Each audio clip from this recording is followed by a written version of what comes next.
Hello and welcome back to Season 2 of the podcast at the card table, where we discuss creation, practice, performance, and history with the greatest minds in Magic. I'm incredibly excited to let you know that this episode is also brought to you by MAGICBOX. They have all of your Magic needs covered, from the latest releases to absolute classics and all of the extras you could possibly need to keep you going. Make sure to check them out and use code PATCT at the checkout. That is PATCT at checkout for 10% off your next order.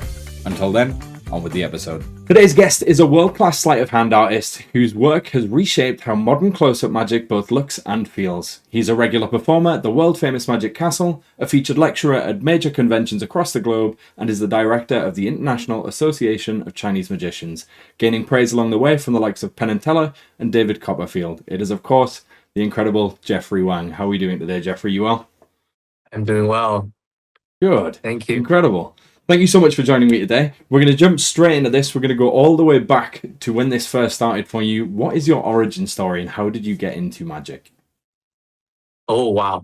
Well, I started magic since really young. It was like 6 or 7 years old. It was all started as a magic kit, like many of the kids. It was like a set of magic toy. So my parents bought it for me. And I was playing around with some of the little gimmicks and performing to my classmates. And that's how I started. From getting that magic set, did that sort of inspire you then to pursue it further and you were going to like magic shops or meeting up with other magicians? Or was it a little further down the line that you'd actually started picking up magic a little more? Yeah, so because of the magic kit, magic set, I chose magic to be one of my hobbies. But later on, since I grew up, I have different hobbies and different dreams to be different jobs. But magic is always one of them. And when I was in college, I was lucky enough to study in Los Angeles. So it was really close to the Magic Castle. So that took me a lot of time of college. I realized I think I kind of have the talent of doing magic. So why don't I just give a try? So I choose to try to be a full-time magician. I think so far so good. Yeah. Yeah, you're doing all right for yourself. You're doing pretty well. Did you drop out of college to pursue magic, or did you continue your education and then go into magic from there? Well, I started to choose to be in a gap year, but I never go back. It's a long gap year. I consider it like a drop off. Yeah. So, is there intentions of going back, or are you very happy as a magician? Well, to be honest, I always wanted to go back to school, but I want to use my own money in the future. So no longer use my parents' money and earn money by myself so I can go back and pursue my college dream. But perhaps not my original degree. Probably to trying to study another topic or study another major. To study something what I really want. What was your original studies? I study mathematics. Okay. And do you think that's very helped? Stereotype, but yeah, I used to be really good at magic. No, sorry, I used to be very good at math, like really good at mathematics. So I chose math to be my major. But then I realized I like magic more than math. I can do better as a magician instead of a mathematician. So I be a magician. But if I go back, probably I'm gonna try to be to study like a dramatic art, like performing, or something related to like all kinds of arts. Do you think in that sense then, obviously quite a lot of magicians come from a performative background. Do you think having those kind of drama school studies or getting some sort of acting assistance helps with performance? Yes, I do. Because I'm not a drama major, but I took a lot of courses in my school. So I took performing courses. I took all kind of maybe thematic arts, like about the TV filming, special effects, like all kinds of different subjects. I took all kinds of courses, but I think most of them really helped me to be a magician. So they all sort of create this big toolbox that you can then just take little things from. That seems a lot of guests have spoken about getting into a multitude of different things, whether it's lighting or sound and things like that. So when they turn up to gigs, they can speak in the same language as the person that is doing their lighting or doing their sound or is doing some, if you're working on TV, camera work. You can communicate easier because you know the lingo, you understand, and then it just makes everything smoother. Do you find that's the case? Yeah, that's definitely really helps. Perfect. We're going to move into a quick fire section here to get to know you a little bit more as the performer you are. We're going to go through a series of questions and then we'll get into some more broad questions after that. The first one is, what is your favorite sleight? And I know for yourself, you're very much a coin guy, but this could be absolutely anything. My favorite one is like this. Double coin. I'm not sure if this is like a broadcast of everybody can watch my stuff or you can just hear it. Everybody can see it, but for the audio listeners, it's going to be really strange. Hopefully, I didn't flash, but yeah, this is my favorite one. I'm put out not like surprised. A jumbo coin out of my mouth. Yes, that's a description for those who cannot see it. If you can't see it, jump over to YouTube just specifically for that, because I've seen you do that jumbo coin production a multitude of times and it still catches me off guard every single time. It's so good. And it looks so visceral, especially when you're like forming your mouth around the coin to make it look more... it's just... all of the intricate details are great on that maneuver in particular.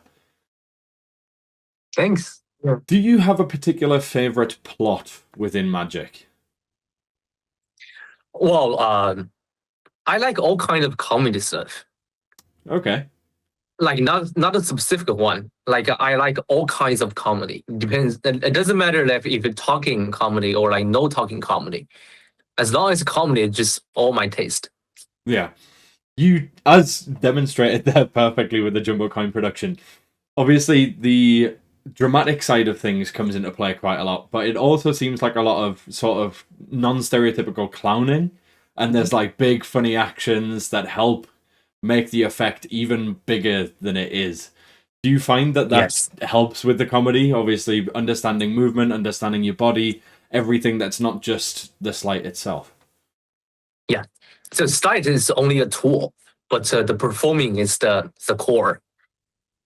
Like if you use your body, use your facial expression, use your language, everything combining together is a good performing. And I always think performing is the number one important thing. It's not about the secret, not about the sleight itself. It's just the performing. You can perform a really good, easy trick, but make it very funny. Yeah. And I think there's some absolutely phenomenal examples of like Penn, for example, is a phenomenal sleight of hand guy with cards, but some of the stuff that he's doing is so incredibly simple in terms of technique, but then when you add the storytelling, you add the performance, the drama, the suspense, it just becomes the most beautiful trick ever. And it could just be a double lift. Like, it's absurd. So I 100% agree. Yeah. Do you have a particular favorite book? I don't know if you're a big reader of Magic, but do you have a particular favorite book? It might be something that maybe helped you get into Magic, or maybe something that you keep going back to. I want to be honest with you. It's like I don't read books. That's fair. So there are several reasons. For example, I grew up in China. Like we don't have much of original books. Yeah. Like especially we have to have a magician who translate the original books into Chinese, and then we can read it. So there are very limited options when I was young, and you can tell I speak English, but I cannot read English very well. So if I just talking about the reading, I read it really slow. Okay. Like I don't know why, but the reading is one of my hardest problems. That's probably also the reasons I do not read much. But because I think I learn magic through different ways. Like I learn magic through talking through people, through communicate. Like when I was in college, there are magic jam like every day, like 4 times a week. So I can just every day I find somebody to talk magic with. We can share magic. I can learn some magic from different people. So I didn't really have much time of reading. and I can just go to social media, YouTube, to have like maybe a faster and more efficient way of learning magic. That's why I think I didn't find reading is one of my strongest tools. So that's why I do not have a recommended book. That is fair. I'm also a very visual learner. I struggle to take things from text and put them into my hands in front of me. But do you find, because I know this is a topic that's come up quite often as well, that when you're learning from visual resources or you're learning from other people, because you're not necessarily learning it from the original source, you're also then picking up those other people's changes that they've made to it. Do you find that that makes things in terms of learning more difficult, or do you just take that and add your own spin to it anyway so it feels comfortable in your hands? I have not learned much new stuff seriously for years, for maybe 2 or 3 years. So like recently, if I want to learn something, I watch tutorial only maybe once, really quick. And then I was started to think by myself. I would think how I will be doing this kind of stuff, my own applications. That's the process. Instead of really spending time of digging into that specific slide, that how original creator do it. Okay. If I can quickly think of something that I can do it by myself, like especially, yes, I will spend more time on it. But if not, probably I'll just skip it.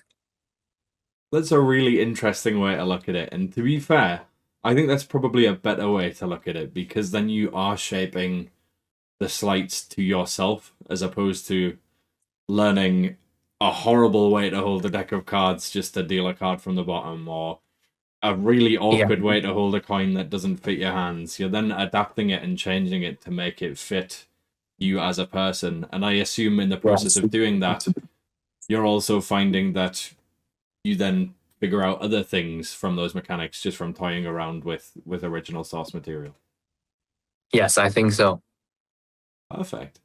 Do you have a particular favorite performance? This could be a performance that you've seen in person. It could be a video online. It could be somebody that you would have liked to have seen. Do you have a particular favorite performance that springs to mind? Yeah. I have many favorite magicians. Like I like a lot of their performances. But if you want to say only one, Nick Defunct is my favorite magician. I'm not sure if you ever heard of it. Guy. Yeah, so funny. Yeah, of course. Yeah. He's incredible. For anybody that doesn't know Nick is an incredible comedy magician. He also fills in for Mac King when Mac can't do his show, which is just proof enough of how incredibly talented this guy is. And his other work with Cirque du Soleil and the likes of those shows has been absolutely incredible too. So definitely check out Nick.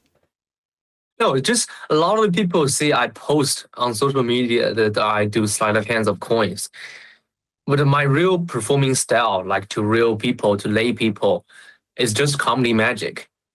Not much of coin magic involved, but yes, I know if I do a show, some people may come for me just to see my coin magic. So there are some coin routines in my shows, but I think comedy is more of my style. I really love comedy. Not only the comedy movie, comedy like TV shows, but also like comedy magic shows. So I've seen Mac King. I love Mac King. I have watched more than maybe around 10 times of his show in Vegas. I like it so much. And there was just one time in Magic Castle, back the time I didn't heard of like a Nick Defunct. So I just went to a random show. It's a random show for me, but I went crazy, and the whole crowd went crazy.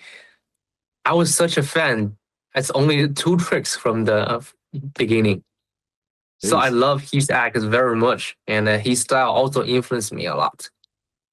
That's crazy to hear, because obviously knowing you specifically for the magic that you put online and for the lectures and things like that, I feel like most people as well will see you as the knuckle busting sleight of hand coin guy. So it's incredibly interesting to hear that this totally separate side to the magic that you do. You mentioned there that obviously in your show there are some coin stuff. What do Yeah. you have in the show, if you don't mind sharing, that is like comedy magic? So, sometimes it's not just comedy magic. It's a real, like a normal magic routine, but in a comedy way. Okay. So you add a comedy when you select an audience, when you want to, when you introduce yourself and introduce each other from the audience and to the magician. That, and also when they select a card, make some funny jokes. When they show the round, you make some jokes. So just make it more funny. Change into a comedy magic. Okay. And yeah, what's in my show? They're just several things. Okay, that's really cool. There isn't a specific like topic about comedy, just my performing style. Okay, that's very, very cool. I mean, I'm intrigued. You've piqued my interest now because as I said, knowing you as the guy who is incredibly talented at a multitude of coin sleights and obviously other techniques that are just hinted at there without giving anything away to the lay people. Yeah, I do have a certain set for magicians. Okay. If there's a magic convention hires me, I just do my set. That's just for magicians. It's comedy at the same time. All of my difficult sleight of hands are inside the routine. It's just specific for magicians, and people Okay. like it. Yeah. Yeah, it's very good. People definitely do like it, as demonstrated by the incredible response that you got at Blackpool recently. Yeah. If I just perform for a layman or perform like in the Magic Castle, I just do a long card. Much more easier, lighter Yeah. job for me, but with a very good like reaction. Yeah, like you mentioned before, like as soon as you add comedy and you add storytelling, it doesn't have to be crazy techniques and crazy passes between hands and all sorts of other stuff. Although that stuff is unbelievably impressive. You've mentioned obviously Thanks. Nick the Fat there as one of your influences, especially in the comedy side of things. Do you have Yeah. any other influences, whether that's other magicians or whether that's other comedians, actors, other people in the world? If you were to name, I don't know, maybe 5 or 6, I know that's still not a lot to fit all of your influences into. Yeah. But So like I admire most kind of magics. So I don't think magic should be only in one way. It should be more diversity. I like all kinds of magic, mentalism, storytelling magicians, and visual magicians, online magicians. Shin Lim is one of my influencer. He influenced me a lot because when I first get into the States, I get a chance to meet him, and soon we started to working together. We worked a project called Now You Sleeve Me. That was one of my first tutorial, is a download tutorial for sale, and I think it was a big hit. yeah, So he helped me a lot, and Shen helped me just push me to different places. So I really thanks Shen. And other people, like I love all the magicians in Vegas. I love their shows. I can study a lot of things from them. David Copperfield, David Blaine, David. What else? David Williamson. yeah, Many Davids. And also my favorite actor, Mr. Bean. no way. Yeah, because of Mr. Bean, his acting was not talking. Yeah, Use only facial expression that influenced me. So I do many weird facial expression things just to amuse the audience. it's crazy how much expression you can get just from your face, especially when you're performing at this area anyway. If your face is just like dead staring at your hands, that's not interesting at all. But like you mentioned there, even without saying a word, I mean, Teller from Penn and Teller is another perfect example of this. Completely Yeah. silent, yet can still convey emotion, can still convey happiness, craziness, sadness, all without saying a word. And that as a topic as a whole is so unbelievably interesting. Just like I said, I don't think sleight of hand is that important. Yeah. Like in magical vision, yes. Yeah. All you care is how it's done, how difficult, how risky, and how original. But if you want to use magic to earn money, to be a full-time magician, performance to layman is a different topic. Yeah, I think that's certainly something that a lot of magicians need to hear. Because a lot of people focus just on the sleight, and then it comes to performance, and it's just like... So, yeah, very, very interesting take on that topic. One final thing in our quickfire questions before we get into some other questions is, what is your magic industry gripe? So this is something that you maybe don't think belongs in the magic community, or something that you don't particularly enjoy within the magic community. Yeah. Overall, magic community is amazing. Most people be very good to me. They're not only to me, but also very good, very nice to the whole community. As I grew up, most people, they support me, and they give me their kindness and support. So I was really lucky to raise in such a great magic atmosphere. Maybe only one thing that I'm really not like much is, like many classic people, they refuse to accept new materials. For example, they think social media magic is not magic. They think visual magic is not magic. Like, for example, I have a coin in my hand. I want to put it into another hand and really disappear in just 1 second, like this, disappear. They think this is not good magic. You have to put the coin into your hand and wait, give a blow, and then disappear is a good magic. You want to delay the effect. But I think it's, as long as it makes sense, as long as it's good, as long as the audience like it, it's good. Yeah. Some people, they are not open-minded to all different kind, the variety of magic. Is this why you're constantly looking at, like you mentioned, the likes of mentalism and social media stuff to try and take inspiration from those various different sources? Yeah. Because I want to be more, how to say that? Wait, what was the word about that? No, just open-minded. I want to just be myself, to be a magician who appreciate all kinds of things. Yeah. Some people, they don't like scary magic. Like, even I do not do any scary magic, I like them. I can try to think of the logic behind it, why people like it, and then I will start to appreciate. Yeah. So when I do magic, a lot of people, they do not like me. It's like, if you don't like me, it's fine, but they will just talk down to me. And it's like, oh, this is too bad. It is too quick. This is not good. This is too visual. You cannot do that. That maybe is something that I do not like.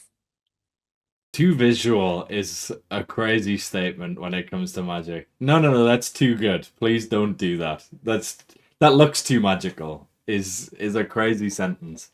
I do agree 100%. I think the more open-minded you are, the more you can expand your magic, both performance-wise and obviously techniques and thoughts and feelings, and the better it is for the layperson as well, because they're seeing you for who you are. They're not seeing magic for how magic was or how it should be. They're seeing magic for how you bring it. And as you've mentioned, performance and who you are is like 98% of the performance itself. And then all of the other things like sleight and techniques and subtleties are such a minuscule part of that.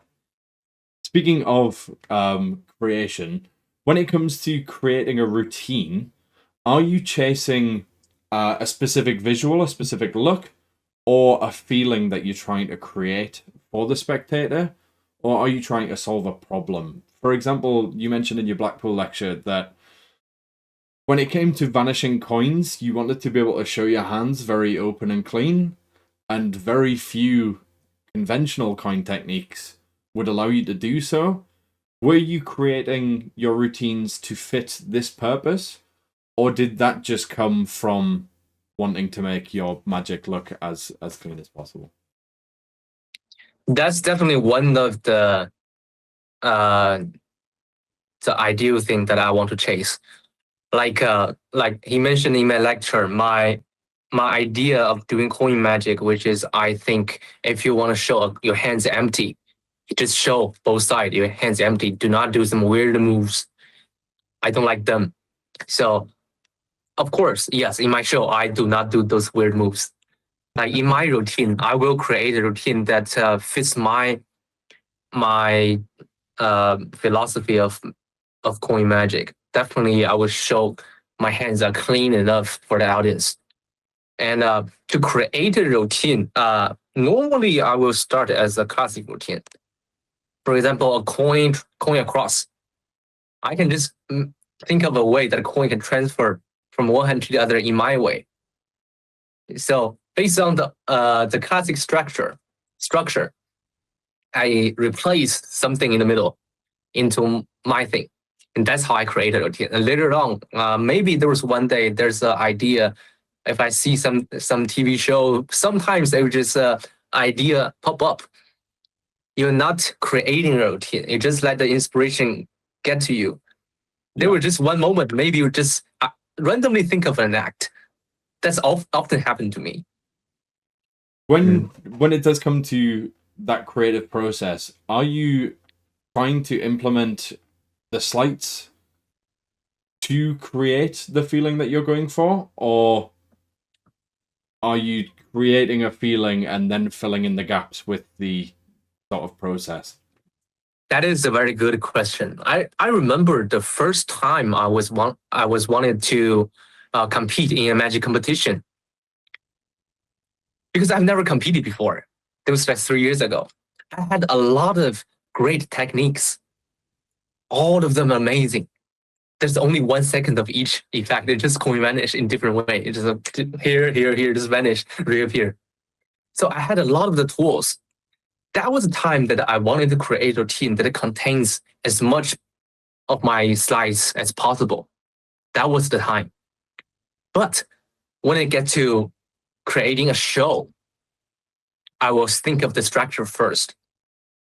And if this structure in this part, it needs a sleight of hand, like something like I've never used before, I would just learn that or create that. So it's a different thing. If for magic competition, I try to put my old stuff into one thing as much as possible, and then consider about doing a show, just the opposite. That again is that topic of creating for magicians and creating for lay people. Magicians want to see cool, difficult stuff. Lay people just want to be amazed and get away from their real life for a split second. So it's very cool to hear. Why do you think a lot of magicians, I know certainly this is the case for me, my safe space is cards. Why do you think a lot of magicians are scared of both coin magic and, for example, especially sleeving? I know certainly from your lecture, a lot of people laughed when you said sleeving's easy, because it is technically, once you've got it down, it is, but it is definitely a process that takes a while. Why do you think so many people are put off by sleeving and coin magic specifically, and what advice do you have for people that are looking to progress with both? Yeah. So most of the downloads, if we're talking about coin magic, well, to be honest, I think cards are easy to start. If you learn like a automatic trick, you can just do it right after you learn it. But the coin magic is different. You have to put in some effort into it. A lot of people just avoid to taking the first step because there isn't much of coin magic which can be like learned immediately, right? If I can teach you a magic trick, a coin magic, that once I teach you, you can do it. Why you cannot do it? Yeah, why you don't want to do it? People like to do it. That's why, because in my real lecture, I just give everybody a coin. They can do as I do. Like in my lecture, when I teach you this and you try it, you made it. Now you have the confidence of doing it. Otherwise, you always think it's too difficult. I don't want to touch a coin. That's how people they avoid to step out the first step. And for sleeving, yes, because there's the old saying goes, show me the last trick in your sleeve. A lot of magicians, they first will start, okay, I'll roll off my sleeve. So there's something that's inside people's mind that magicians like to use sleeve to hide something. That's why most of magicians, they scared to really hide something in their sleeves. So that's the reason why people refuse to start to do coin magic and then refuse to use sleeving. What advice So would I you totally give? understand it. Yeah, I don't know. For me, certainly it is that fear of. Maybe it is the fear of starting with coins. Maybe it's the fear of knowing that there's difficult paths ahead, which is strange because some of the card moves that I've learned have also been incredibly difficult and have taken months to learn. So why not coins? But I don't know. That's a strange one for me. But sleeving during COVID, we had a lot of time indoors, and I spent most of that time practicing sleeving, utilizing your tutorials actually, with Sharpies, coins, all sorts of stuff, and it was a lot of fun. And I think if there's one thing anybody takes away from this, it is to give sleeving a try, because once you get it, it's so satisfying. It's such a fun feeling, especially knowing, as you say there, with the sort of stereotype of, oh, you've got something up your sleeve. Like, it's fun to hide stuff in those places, knowing that stereotypically that's what people think, but you're then dismissing that and doing crazy stuff. I mean, for yourself especially, you sleeve in short sleeves too. You sleeve with your sleeves rolled up, like, that's a different topic. Absurd. Yeah. How did that even come about? Like, how did you realize that you could do so much more with so much less? When I first do sleeving, I always like to roll up my sleeve. I pull up my sleeve a little bit, so it looks like I'm not using my sleeve. So when I sleeve even like into this length of my sleeve, I started to think, why not short sleeve? I realized that if I put a coin here, I can show my hands empty. So then I started to think of how many ways to put the coin from my hands to here. And then I find several. So that was the process. Just fell down a rabbit hole and it just went from there. It's so cool. As I say, I urge more people to give it a try. As I mentioned in season 1, there are tons of recommendations from the guests of new tricks, new books, new theories, new ideas that I always want to go back and delve into even more. And in order to do so, I need to buy those products. And where am I going to buy them from? MAGICBOX. That is the obvious answer to this. They have everything that I could possibly need and the expert knowledge to give me the assistance that I need to find exactly what I'm after. And using code PATCT at checkout, you can grab yourself 10% off your order. That's code PATCT to grab 10% off. On with the episode. We're going to quickly hop into what is known as our annotated ERDNASE section, in which we're going to have a look at one of your routines. This is going to be your Penn and Teller Foolish routine, which quite a lot of magicians may or may not have seen. There's some absolutely phenomenal work on some topics that we may have just mentioned. We're going to give that a quick watch, and then we'll discuss afterwards how this routine sort of came about, why you chose those specific things to demonstrate for this, and a few other topics around this as well. So I'm going to swap over to our annotated cam. I'm going to swap to... Okay, so you like card trick? I do. But sorry, I do coin trick only, so I do coin trick for you, okay? Okay. Cool, like let's do a coin coin trick. Okay, I'll put this back. Cool, your left hand face up. Please, thank you so much. Do me a favor. Just hold on to the coin in my left hand, okay? Okay. Yes, in my left hand, this way. Hold on to it. Okay. Yes. You can see I have a marker right here. Yes. Do you know which side of the coin is the face of the coin? Heads. This one? I think so. Okay, write your initial on the face of the coin using a marker in my left hand. Yeah, write your initial on it. Okay. How's that? Beautiful, and then show to the camera right there. Okay. I'm also gonna write my initial on the back, like this. Okay. So we just mark this coin a very unique coin. So this is her signature, and this is my signature. Okay? Yep. Okay, now I don't need a Sharpie. Now, still, I want you to hold out your left hand like this. I want to show you the moment I can transfer an object from one hand to the other. Okay? Okay. I'm gonna toss a coin into your hand and catch it, okay? I'm gonna catch it. Yes, 1, 2, 3. It travels to this side. And this is our signature, yes? Yes, You see it? I do. The signature. I'll do the whole thing one more time, okay? This time I'll put it on the back of the hand. More difficult, okay? Your hand, like this. 1, 2, 3. Wow, what? Still goes to the left. Do you want to know how to do it? I do. Yeah? I will show you because I can do that in 2 parts. Okay. The first part, I can put the coin into the hand like this. And right here, I can put the coin into the air. Okay, it's right here. Okay, second part. I can take the coin out from anywhere you want. Point to anywhere. Okay. Yeah, anywhere, point to. Here, right here. Right here, do you see the coin? It's gonna be a coin in my hand. Appears, not yet. Okay, another point. Anywhere. Here, okay, take it. There's gonna be a coin up here. Sorry, it's my first time in Fuwa, so I'm a little bit nervous. I don't know where the coin goes. Where is it? Do you see it? I don't see No? it. Where is it? Wait. It's on. What? It's on your. Oh, on the back? Yeah. Right there? Oh, okay, let me take it Get it? off. The coin! The coin. Let me peel off the tape for you, and this is our signed coin. Yes? It is, yes. Thank you. Perfect. I'm going to stop there. If you want to see the rest of that incredible performance, I'll have that link down in the description below. It is so much fun to watch that back. How is that for you watching that back now, several years later? This is what, 2 years ago? I have not watched this video for years. How does it feel looking back at it now? Well, I've been performing some part of this like over and over for the recent 2 years.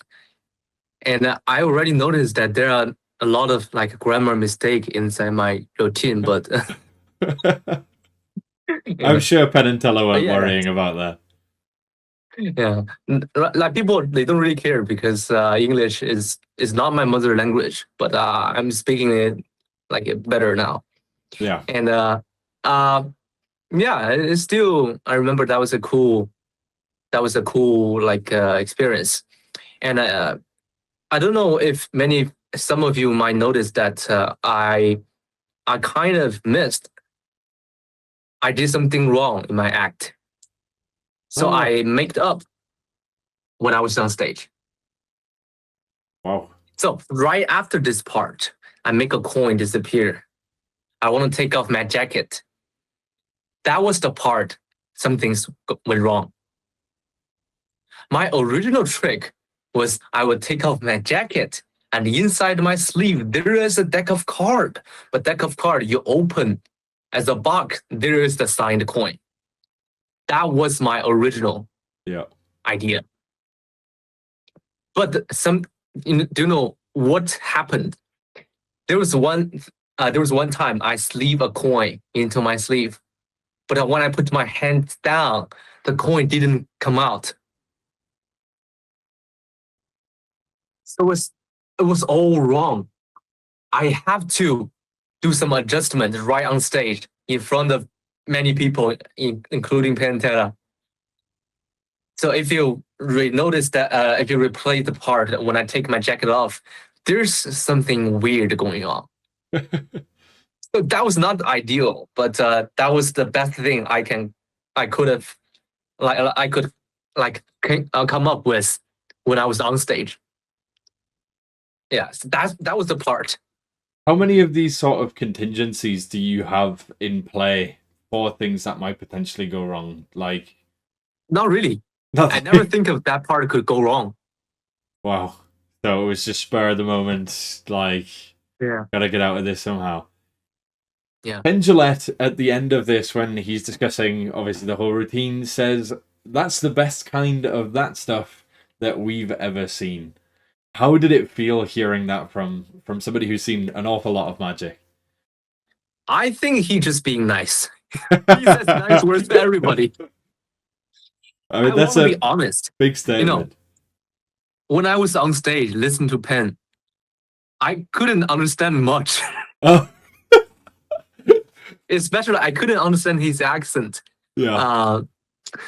I was just faking smile for the whole time like this. Just, yep, nodding along, waiting for a trophy or not. Yeah, incredible. How did that routine come about then? I know this is certainly one of your staple routines, not necessarily with the coin on back, but the back of hand and obviously hand to hand toss is something that you perform regularly and is part of an overall coin routine. How did you specifically choose that for Fool Us? Is that just something that you wanted to display and put out to the world, or is it something that you hoped would fool them? How did you go about coming up with that? That is the routine that I talked about, that I want to fill in as much my sleight of hand as possible. Yeah. I had many like effects, like the coin from one hand to the other, just in 1 second. I call it portal effect. And I have a backhand portal. I have to find a reason to do it.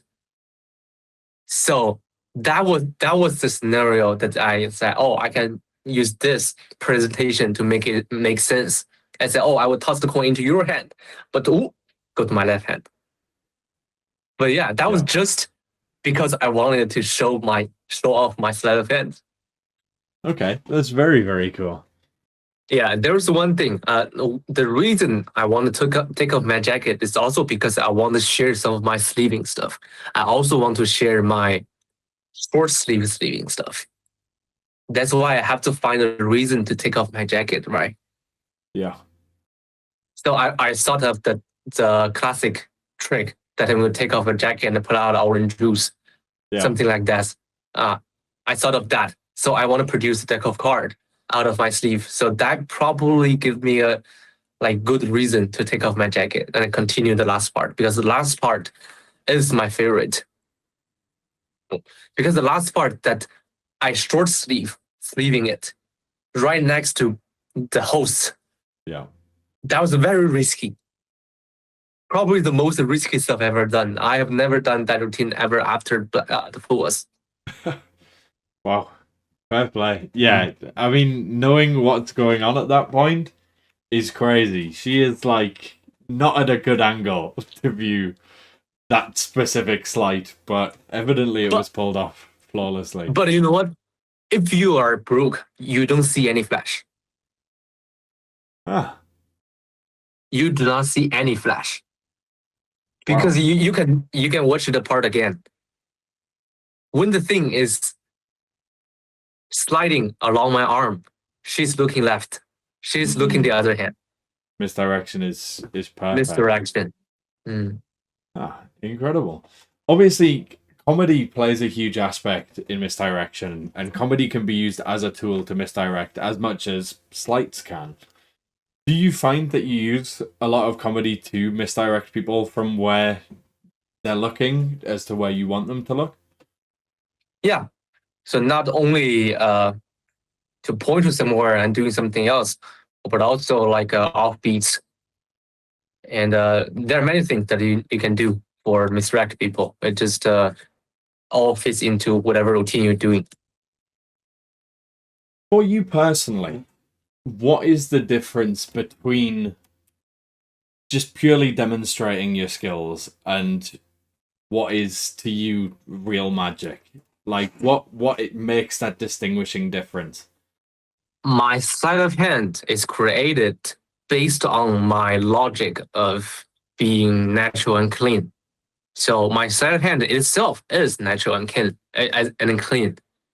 But if you want to present to the audience, you have to add more thing. So yeah, just add performing, talking, comedy. Excellent. We're going to move into a quick final segment before we sort of round off. And that is, as mentioned, the question deck segment. As I mentioned at the very start of this could be absolutely anything. These questions range from super silly to prolific life questions to magic related stuff. Obviously, there's no breaks, no short cards, no gimmicks, no classic forces. I don't know what question you're going to get. You don't know what question you're going to get. You just simply say stop and we'll see what that question is. So, all right. Stop. That is, what is your favorite effect to perform? Long cards. Yeah? Long card. It's better I put out from my pants. Is it just because purely for the comedy aspect, like it gets such a big laugh? Yeah. That's my ending effect in my castle act. When you're creating, That's being honest. yeah, when you're long creating card. a comedy magic act, are you striving for an equal amount comedy and magic, or is there a balance, or are you aiming more magic, less comedy, or the other way around? More comedy. More comedy, less magic. Yeah. That's very, very cool to hear. It's one of those things that I've certainly looked into more as I've gone further down learning magic, is looking into the comedy world, because as you'll know, with comedians especially, you go on stage with just a microphone. You have nothing to hide behind. Have no sleights to sit behind. You have nothing to impress the audience other than you as a person and the content that you are portraying. So it's very cool to hear that comedy takes a forefront and magic is just there to sort of assist in making people laugh. Yeah. Have you ever toyed with, I know you mentioned earlier you don't particularly enjoy sort of scary magic, but have you toyed with maybe more serious stuff, maybe down the lines of what like Shin does, or have you tried scary stuff just to come away from the comedy thing and try and, as you mentioned before, opening maybe not to scary different stuff, things? but I always wanted to share my thoughts to the audience, like it's a storytelling magic. It's more serious. Yeah. But not much. Where you from again? I'm from the UK. I'm from England. Which part? The north of England, Newcastle. Newcastle. Okay. Yeah. Because I used to. I will give an example of my effect. I used to study in London before. Okay. For 4 months. So, I think I registered Instagram. Not registered. I just I used Instagram, and when I first entered the UK, because back in China we didn't have Instagram in China. Yeah. So I started to use Instagram. I have a post that I said that I want to be a magician, that I will do a show in the future when I come back to London in the future. So that is one of my story I like to share to people. So if I do a show in London, I always tell people, hey, go through to the end of my end of my post. There is one. All right. There is something that I really want to tell. It's a true story that I had this post that said I will come back and do a show in London. That was 7 years ago. Jeez. And right now, I'm doing it. Not only that, I had some prediction on a certain post. Incredible. So that is serious type of magic. Yeah. I use my heart to perform it. But Mm. I don't have much of this kind of magic because I think I'm still young. I still look young. People, they don't want to see my story. They don't want to hear my story. That's one of the reasons that I noticed that if David Copperfield tells a story, you're like, oh, that's so cool. If I want his age, I would have experienced something. Or like people just like to hear the elder people telling story instead of children. Yeah. Right? If I want to share my childhood, who cares? I'm still in childhood for a lot of people saying that. Yeah. So I think in my age, I'm not like, I should not do a lot of serious stuff. You see my age, you look at my face, you will think that, oh, this is young and energetic. This is the type of word that you want I to present. Yeah. You want me to present, right? So I would just do it and share my joy. I share my happiness. Let everybody to cheer with me together. We go crazy together instead of doing scary or instead of doing something more deep. So maybe if I grow up, like I'm getting older, I can change my style into like more storytelling, more serious. Yeah, that's my idea. Well, I very much look forward to seeing that complete different side of Jeffrey Wang. What do you have planned for the future as we wrap up here? Have you got anything coming up that you'd like to share with us? Yeah. So last week I opened this theater in Beijing. All right. Congratulations. That's incredible. Thanks. Yeah, it's a partner theater. It's just in Beijing. Let me know if you want to come to see my show in Beijing. But yeah, I'm going back to Los Angeles in 2 weeks, and I do have some project working on, not only for performing but also for different cooperations. Maybe like verticals, if you have heard of like short verticals, Yeah. kind of like a TV show, but it's like on phone. The magic related stuff, and I also trying to working on my magic bar, working on my project of gimmicks, like all kind of thing. I'm just trying to explore. Yeah. So yeah, Sounds incredibly busy. How often are you bouncing between Beijing and LA? hopefully 1/3 of time of each, and for the rest of the Okay. time, just rest of the world. Yeah. Perfect. Incredible. It sounds like you've got a very busy time ahead, and I know I certainly can't wait to see the absolutely incredible things that you're putting out. And if I do ever manage to get myself over to China, which hopefully I do because the place is absolutely stunning and the culture is incredible too, I shall certainly be heading your way to see the show. Where can our listeners find you? Obviously, you mentioned there your Instagram. Is that where you predominantly sort of spend your time on socials, or do you have other mediums for that? You can follow me on Instagram, YouTube, everywhere. It's just Jeffrey Wang Magic. That's it. Everywhere is the same ID, Jeffrey Wang Magic. Perfect. Nice and easy to find. Excellent. Well, thank you so much for spending your time with us today. It has been absolutely incredible. I know I've certainly learned some incredible, valuable stuff, and I'm going to take away for myself, and hopefully the listeners have too. If you guys at home have enjoyed this, please do subscribe. Obviously, follow Jeffrey and his incredible work. Check out his incredible projects on sleeving. They're absolutely insane, and you will find so much joy in learning all of that stuff. And we shall catch you guys in the next episode. Bye. Bye-bye.